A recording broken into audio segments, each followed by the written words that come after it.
नमस्कार, स्वागत है आपका इंडिया न्यूज के डिजिटल प्लेटफॉर्म पर और मैं हूं आपके साथ गुलिस्ता।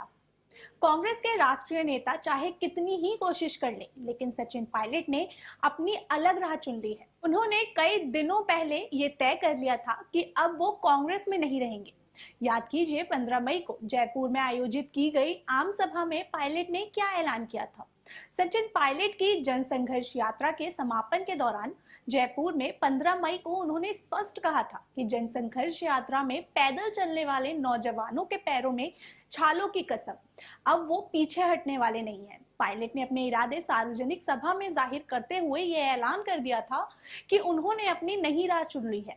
हालांकि कांग्रेस राष्ट्रीय नेता अभी भी उनके मैनेज करने में जुटे हुए हैं, दावा कर रहे हैं कि पायलट कांग्रेस के साथ ही रहेंगे। लेकिन पायलट ने दिल्ली में हुई बैठक के बाद टोंक में अपने वादे पर अड़े रहने की बात दोहराई है।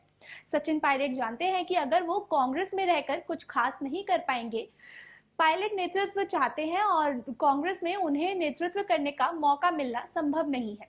कांग्रेस में गांधी परिवार के कई नजदीकी नेता ऐसे हैं जो संघर्षशील, ऊर्जावान युवा नेताओं के को नेतृत्व की कमान सौंपने को तैयार नहीं है। सब जानते हैं कि कांग्रेस के कई युवा नेता जो कांग्रेस की धुरी हुआ करते थे, वो पिछले 4 से 5 सालों में कांग्रेस का दामन छोड़कर बीजेपी में शामिल हो चुके हैं। हालांकि बीजेपी भी उन्हें कई बार बड़ी जिम्मेदारी नहीं मिली। ऐसे में सचिन पायलट बीजेपी में शामिल नहीं होने के बजाय अपनी नई राजनीतिक पार्टी के जरिए चुनावी मैदान में ताल ठोकने वाले हैं। सचिन पायलट ने अपनी ही पार्टी की सरकार के समक्ष 3 मांगे रखते हुए 15 दिन की अल्टीमेटम दिया था। ये तीनों मांगे ऐसी हैं जिन्हें वर्तमान परिदृश्य में पूरा किए जाना गहलोत के लिए संभव नहीं है। 15 मई को सचिन पायलट द्वारा दिए गए अल्टीमेटम के बाद कांग्रेस का शीर्ष नेतृत्व उन्हें मैनेज करने में जुटा। 29 मई को दिल्ली में मल्लिकार्जुन खड़गे, राहुल गांधी और केसी वेणुगोपाल के साथ अशोक गहलोत और सचिन पायलट की बैठक हुई। बैठक में 2 दिन बाद सचिन पायलट अपने चुनाव क्षेत्र टोंक के दौर पर रहे। टोंक ने उन्हें साफ कहा कि वो अगर मांगों पर अड़िग है, वो किसी भी कीमत पर झुकने को तैयार नहीं है। ऐसे में आप समझ सकते हैं कि पायलट के इरादे क्या हैं। राजनीतिक रणनीतिकार प्रशांत किशोर को कौन नहीं जानता। प्रशांत किशोर भारतीय जनता पार्टी और कांग्रेस के मार्गदर्शक रहे हैं।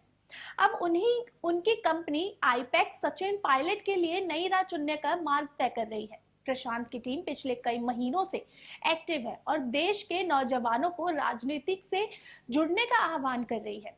युवा सोच को राजनीति के अवसर प्रदान करने के लिए प्रेरित किया जा रहा है और आईपैक की कोशिश काफी सफल होती नजर आ रही है। पायलट भी प्रदेश के नौजवानों, किसानों और वंचित वर्ग को धुरी में रखकर नई ताल ठोकने वाले हैं।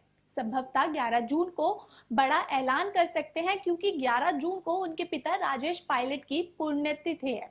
पायलट की राजनीतिक भविष्य क्या होगी, ये 11 जून को तय होने को पूरी संभावना है। फिलहाल के लिए इतना ही। और भी अपडेट्स के लिए जुड़े रहे इंडिया न्यूज के डिजिटल प्लेटफॉर्म के साथ। धन्यवाद।